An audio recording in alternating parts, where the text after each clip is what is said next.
let's talk about the Dallas Cowboys because they're front and center. Tomorrow is the deadline for application of the franchise tag. The widespread belief is that if the Cowboys and Dak Prescott don't get a long-term deal done, they will apply the tag for the second straight year at the price of $37.68 million.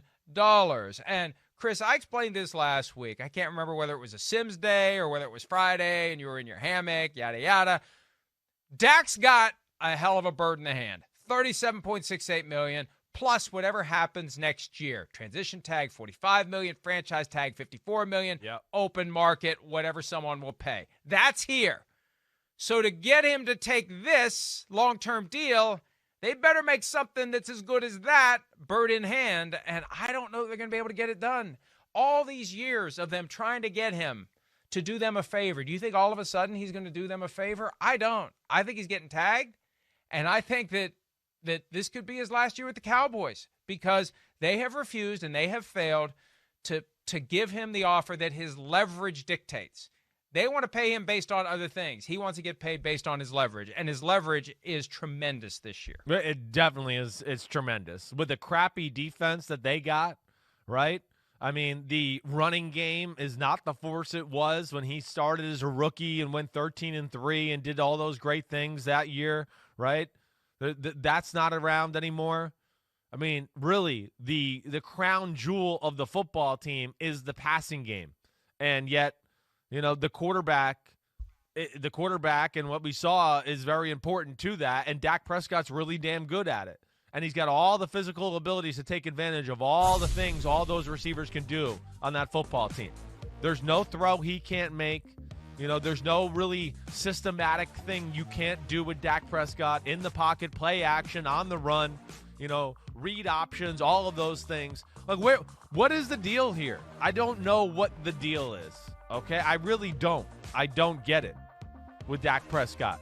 I mean, how much money is he asking on an average year-to-year salary basis right now?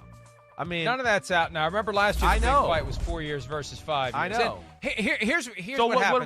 What I'm basically saying is just I don't understand where Dallas just why can't you give him $37 million a year at this point? Or something like that, or just north of. Is that not good enough at this point? Well, here, right? Chris, ask yourself this. Yeah. Ask yourself this. Right. If you know you're going to make $37.68 million this year, fully guaranteed, right, and next year you're getting 45 or 54 or open market, is a multi-year contract with an average of $37.68 million good enough to get you to say, "I'll do that"? Or, nah, I'll do this because I know I'm getting 37.68 this year. Next year, I may get more. I don't know. Now, you're still carrying some risk, but then the question becomes, you do a 5-year deal with an average of $37.68 million or a 4-year deal. How much of that's guaranteed? See, that's part of where you got to get down into the weeds of this and really compare what the Cowboys would offer versus 37 known, either 45, 54, or open market next year. And you don't get this far down the Kirk Cousins path and stop. That's the other side of it. Look at what he's done. Look at the risks he's taken. He's bet on himself. He's carried the injury risk, and he suffered a serious injury last year. And he's still on the brink of $37.68 million. They still want him there. They just don't want to pay him. So they don't want to pay him what his leverage would dictate. They want him to give up some of his leverage as a favor to people who own businesses for which they never do favor. Do you think Jerry Jones is doing anyone any favors when he has business leverage over someone? Do you think he ever does someone a favor? Do you think he pushes it to the limit? That's how you get, and that's how you build an empire. And they're in the rare position of being the ones whose kahunas, as you would say, are being squeezed. They want Dak to stop squeezing, even though they would never stop squeezing anyone ever. Well, yes. Okay, so there's a lot of things. First off, we need to go back and look at, do you remember any issues ever with Tony Romo getting a new contract or him being paid like a top quarterback in football? He took less. My theory on Tony Romo is undrafted. I remember his first contract. Right. I thought, what in the hell is he doing? It's I'm happy to be here. I'm just happy to be here. But after and the that, irony is he's now making $18 million a year to talk about football. But no, he never pushed for top dollar. Never pushed for top dollar. But I think that's how you're wired when you're an undrafted guy. When you're and Dak's kind of in the middle, but the highly drafted guys are wired to always push for the top dollar. The undrafted guys, I think it's easier to put the Kavorka on them to get them to just take whatever they can get, because they shouldn't, in their mind, I shouldn't have gotten anything. I already won the lottery just being here. Right. I mean, I just can't believe we're still at this point, I guess, is what I'm saying. I really can't. You know, the guy's a top 10 They've lowballed him for 3 years. They've lowballed him. I know they've lowballed him. They waited, they procrastinated, and they've lowballed him. No doubt. Now, like, the thing you come back to here, like you talked about, there's still risk here for Dak Prescott. Yeah, I know we can make the Kirk Cousins comparison and all that, but he did break his ankle this year. And when you hurt an ankle and have an injury like that, hey, listen, who knows? We've seen a lot of times in guys in the history of football, one injury happens, and now it starts to be other injuries, right? You know, all of a sudden now it's a knee this year. Oh, whatever. So that always would be a scare to me. That's what we're talking about, the risk factor, at least for Dak Prescott. You know, you could tear an ACL. You can, tear a labrum on your throwing shoulder, and it could be a totally different game. Do you really want to take that gamble? To me, that's still a big gamble, especially if, like you said, and it goes really back to the guaranteed money on the table. So where, okay, yeah, if you played the franchise game and did all of that, maybe you could totally maximize. But are we kidding me right now that the Dallas Cowboys can't get a deal done with guaranteed money that makes sense for both sides and makes him feel good and is the right average type of? They can't. I don't understand. You know why? Because they keep waiting, and every time that it gets delayed, the price goes up, and they refuse to acknowledge that. They still think they can throw an arm around Dak Prescott and talk him into seeing it their way, and they're going to keep waiting, and they keep hoping he's going to roll out of bed one day, and they got today and tomorrow before the franchise tag gets applied, and he's going to say, okay, I get it, I understand, I'll do what you want. I mean, if they have to apply that franchise tag, they are going into the new league year where the salary cap is going to be $182, $183 million, with $37.6 million of it devoted to Dak Prescott. They can't do that. Well, the only way to avoid it is to shrink the cap number by giving him a contract that is strong enough to get him to say, I will release what I have in my left hand, 37.68, plus whatever happens in 2022, and however it plays out, it's likely going to be good for me. And even if he has injury issues this year, even if he's not attractive on the open market next year, he's got plenty of money in the bank. And I rolled the dice. I made the business decision. I opted for this path, and I'll live with whatever the consequences are. And he's always been that way. He'll live with the consequences of taking that route. Okay. Well, listen, I don't know what to say. What we don't know is really what's being asked. We've never really known. We don't know exactly. One little thing came out last week. Yeah. I saw somebody suggest that that Dak Prescott wants Patrick Mahomes' money. And in a way, you can argue it is because, well, new money average for Patrick Mahomes is $45 million.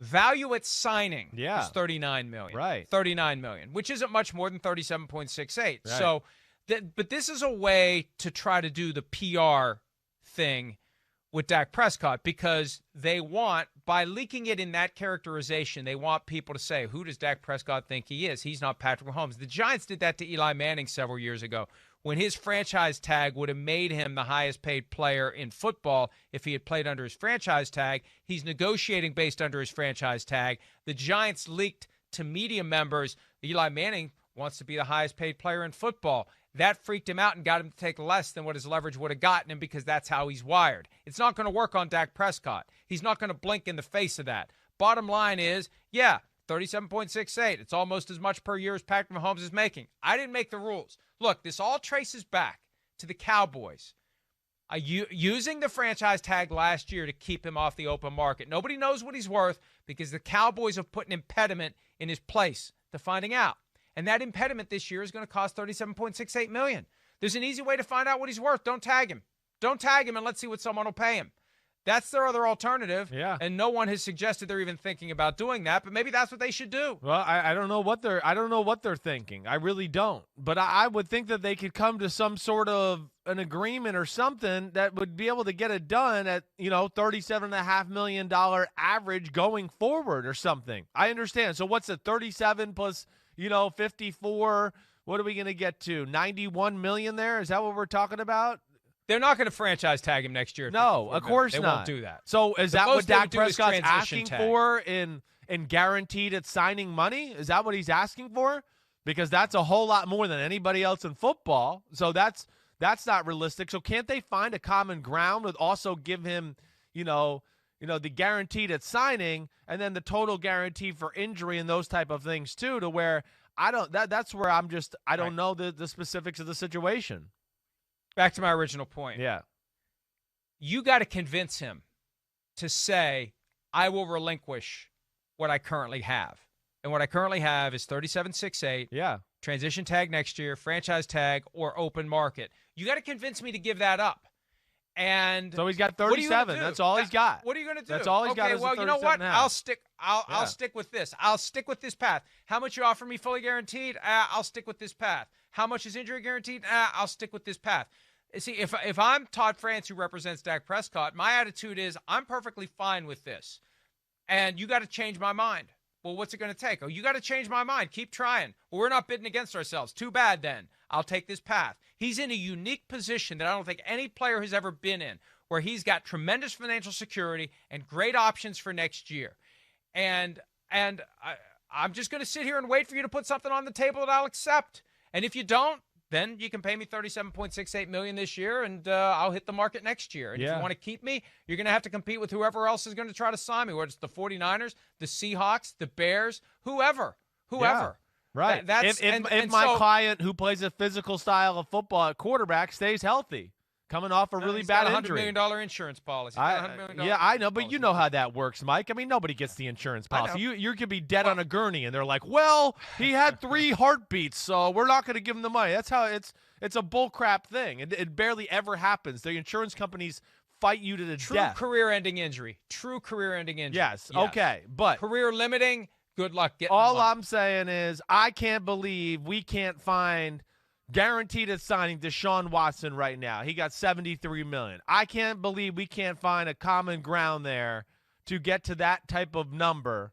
And then somewhere at the total guaranteed for injury, which is Deshaun Watson at $110 million, which is just north of, people like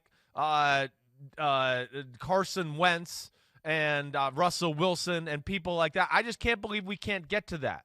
See, that's where then I go into – It's because the Cowboys don't want to. They don't want to. They wanted to take a discount. They wanted to help the team. They want to leave money behind for other guys. That's the Jedi mind trick that they've been playing on these guys for years. I know. How much less? And you're the Cowboys quarterback. Yeah. It's a great honor to be the Cowboys quarterback. You get to make money with all these sponsorship deals. Well, I don't know. Quincy Carter wasn't making a lot of money. Well, you got to be good to make the money as the Cowboys quarterback.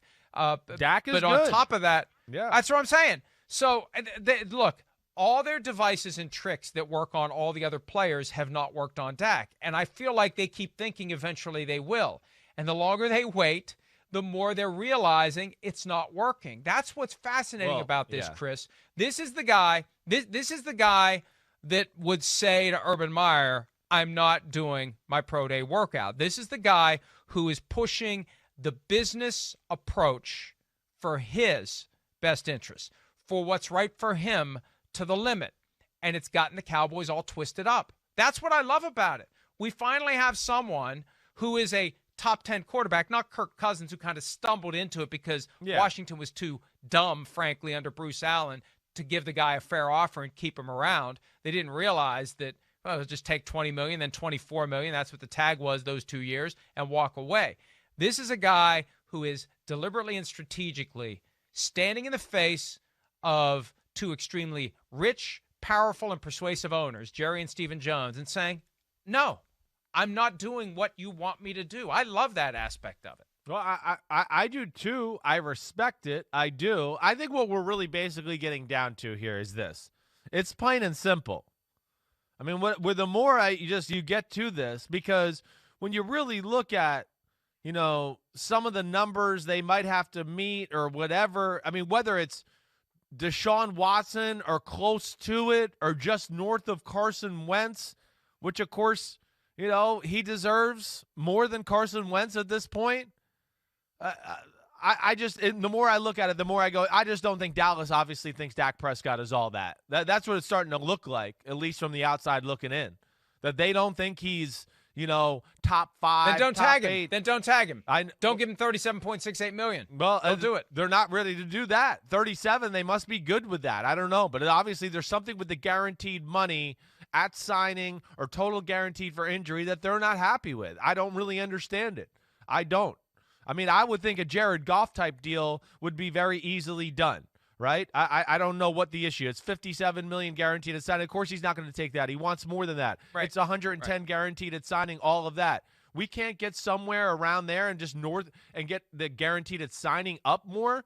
That to me, and going forward, those aren't big numbers to where 2 years down the road, we're not going to look at it and go, oh, this is some crazy, stupid contract. So, I guess what I'm getting to is it Dallas that just doesn't think he's that great, or is Dak Prescott asking for, Patrick Mahomes' new average money like you talked about, if that's the 45. Case. Yeah. I don't think he wants 45. I hope not. But what he wants and it's not what he see, that's the thing. It's not what he wants. It's what are they going to do to get him to give up what he has? Unlike these players who are typically negotiating long-term contracts, they're under contract for multiple years. Patrick Mahomes had 2 years left. Jared Goff had 2 years left. Carson Wentz had 2 years left. So you're trading in 2 years where you're not making all that much money. You're multiple years away from beginning the process of putting the screws to the team. So what they put on the table looks a hell of a lot better because you've got more needles you have to thread before you get to the point where you have the power Dak Prescott currently has. Because he wasn't a first-round pick, because they've already tagged him once, he's 5 years into his career. He's sitting on a gold mine by way of a franchise tag number, the biggest franchise tag number the NFL has ever seen. Hey, Jerry, you who bought a $250 million yacht within the past couple of years, you have to convince me to turn in my measly 37.68. And comparing it to this contract, none of that matters. The quarterback market doesn't matter. What matters is, what does it take to get Dak Prescott to give up what he has? 37 a year average. No one in the NFL has ever had before, and no one in the NFL may ever have it again because it's premised on a team screwing things up enough to let it get to this point. With their current situation and the way it's set up right now, I look at it and I think if 37 and a half is the average we're looking for going forward, I would take that. I don't know that it is. I don't know. I don't know what it is either. I don't know what it is. So does he want to go north of Deshaun Watson then? Deshaun Watson doesn't matter. What matters is I'm making $37.68 million this year, and I'm going to the market next year. Oh, I choose that path. Okay. Unless you convince me otherwise. Fine. That's risky. That's the metric. I know. I get that. That's extremely risky. So I don't know where they're at. I don't know how to answer that. I don't know where that's at totally altogether. I guess if he's asking for crazy past Deshaun Watson money and all of that, yeah, then I would think if I'm Dallas, I might sit there and just. We're going to franchise him now. Hopefully we can continue to talk about him, get him a deal that makes sense for both of us as we go into here and before that July date where you can no longer negotiate long-term deals, and you go with it like that.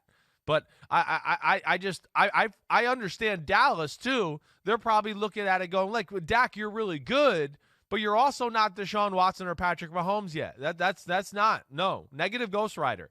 We're not going to go there yet either. So none of that matters. None of that matters. What matters is, do they want to keep him for more than this year? All right. And what are you going to offer him to get him to stay for more than this year? Well, from Dak's perspective, this is a product of the system.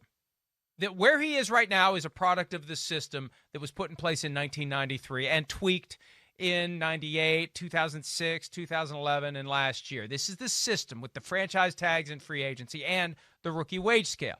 He's drafted in 2016, and he's a fourth-round pick, and he gets peanuts for 4 years. Yes. And once he was eligible for a new contract. Yes. Did they go to him and say, here is all the money that you should have made the last 3 years plus a lot more. It's fair. It's proper. No, they didn't. They messed up. They should have got him. You're right. They waited. And they kept waiting. And they kept waiting because they keep hoping he's going to wake up one day and suddenly decide to do them a favor. And they used the franchise tag to keep him off the market last year. They used the highest level of the franchise tag. Yeah, right. That's why they're at $37.68 this year. They could have done $26 million last year with the door open for someone to sign him to a long-term deal that they don't match, and they get 2 first-round picks. They went with the Cadillac level of the franchise tag last year. I remember last year somebody said, oh, they're not going to tag him next year. It's like, why would you say that? They used the highest possible level of the tag this year. They want this guy, but they don't want to pay him. See, what's the old saying? You got to have your cake and eat it too. They want to have their cake. They want to eat it. They want to re-eat it again. They want to keep their cake. They want everything. They want everything. And they refuse to acknowledge the leverage that has been created by their failure to pay the guy fairly when the window opened to do so. Yes, you're right. I can't argue any of that. I mean, there's no doubt. They were stupid to the fact that they could have got out in front of this and certainly got him for the low or lower than what they're having to deal with right now. And they're stuck. They are. But, again, it's risky. All I'm saying is it's risky for Dak Prescott, too. And also to think, like, not as risky. He made $31 million last year. He's going to make $37 million this year. He makes all that money off the field. He's set. He's got his generational wealth. Then why does he need the big money then? Just move on. You're telling him to just sign for 30. Hey, Chris. So wait, Chris, but Mike, God, you can't say you're Chris, set. You're not set with 1 year. You're brainwashed. I'm not brainwashed. What do you mean? But he's not. You know set. how much money is enough? You know how much money is enough? Yeah. All of it. No, that's how much is enough. I know. That's how Jerry Jones has lived his life. Okay. So it's okay for Jerry Jones to be an oligarch, an American. Has enough, let me say and now something. you're saying he doesn't have enough. I don't know what you're arguing. I'm saying he's got enough that he doesn't have to worry about the risk. He's protected. Okay. He's got his safety net. This isn't his life is riding on whether or not he takes this deal. My point is, when you have an American oligarch in the form of Jerry Jones who has consumed every dollar he can, and I've got no problem with it. I'm a capitalist. But don't tell Dak Prescott not to be a capitalist either. That's the problem I have with it. And that's kind of what you said. How much is enough? All of it. That's what's enough. Well, all of it. Well, okay. I mean, if you're talking about like $91 million guaranteed and that. Everything you can get. Okay. Everything you can squeeze out of that we don't know what that is. That's enough. Fine. That's fine. But there is a squeezing. point where it becomes like, wait, that's not realistic. That's not going to work. So, yeah, I understand Dallas has messed this up as well. We don't know what Dak Prescott's asking for, all I'm saying. And you're right. He has the franchise tag. Okay, fine. All of it. Great. All of it. And then, he can have all of it, but he also might be stuck with all of that crappy defense he had last year, too, to where, him scoring 30-something points a game might not matter. And that's not going to be all that great either. I know he has 37.5 there. He's still taking tremendous risk by just doing that. He is. We saw this year. Falls on his shoulder the wrong way. Bad ankle, gets hit in the knee. Now he's got a bad knee and a bad ankle. It's all gone. It's not going to be nearly as – so this is what he has right here then. That's all he's got. If he wants to risk it, that's cool. I got no problem with that, but I'm just trying to say there's a balance, and I don't have the answers to what's being offered and not. I don't know. I'm saying it's risky. From a guy who took one for the team, and I understand it, like what shouldn't all the have. I know. I shouldn't have. You're right. I get it. But we just don't know the particulars of this situation, and it's risky. That's all I'm saying. He's giving me the side eye right here about taking it less. If you'd only known me back in 2005, how much more money you would now have? Because I would have said, don't do it. Don't do it. Don't take one for the team. Tell John Gruden, cram it. You mentioned the defense. Yeah. And, of course, that's a big part of the equation in Dallas. Is it enough to just bring in Dan Quinn and maybe run a defense that's better suited to the personnel, or do they need to find a way to upgrade? Or both? I think it's Dan Quinn's going to help because they definitely have more of a personnel that fits that defense, the Seattle scheme and all that. But I think, like you and I watched last year, I don't care who you are or what they got or what scheme they were in. Like, their defense was pitiful. And they definitely need some difference makers on the front four. That's the one issue, the one area I look at. DeMarcus Lawrence has kind of underperformed. Yeah, you had the surprise Randy Gregory and Aldon Smith. They were, hey, great. It was a good stories. But there's still nobody dominant. You know, they had guys like Tyrone Crawford, who's been there for a long time and done some good things and had to deal with, some injuries. But there's nobody there, Mike, that's, you really look at other than DeMarcus Lawrence to where you go even has the potential to be a game wrecker. So to me, that's where it's got to start for the Dallas Cowboys more than anything is that defensive line and getting some players there. Yeah, Lawrence has been a disappointment since he got his big contract while subject to the franchise tag a few years back.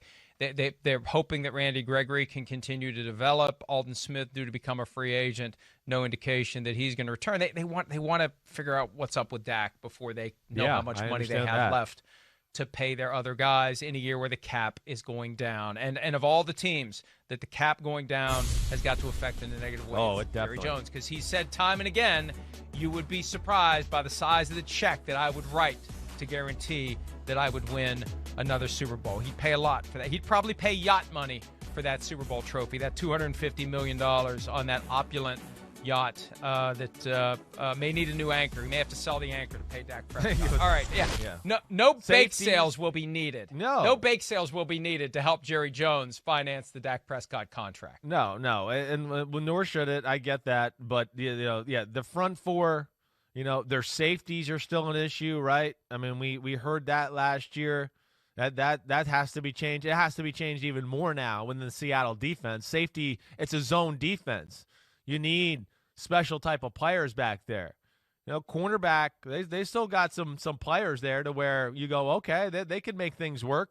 They got to re-sign a Chidobe Awuzie. Do they want to do that? But they did draft the Trevon Diggs last year. I mean, Dallas has some work cut out in front of them, definitely. I don't think it's a huge overhaul, though, to where as bad as it looked last year, I do think it's like, hey, they could get back in the mix of things here real quick. You get a few little changes in the secondary, some defensive line. The offense is still in a spot if the Dak Prescott's there at quarterback to where you go, they'll be able to move the ball on just about anybody.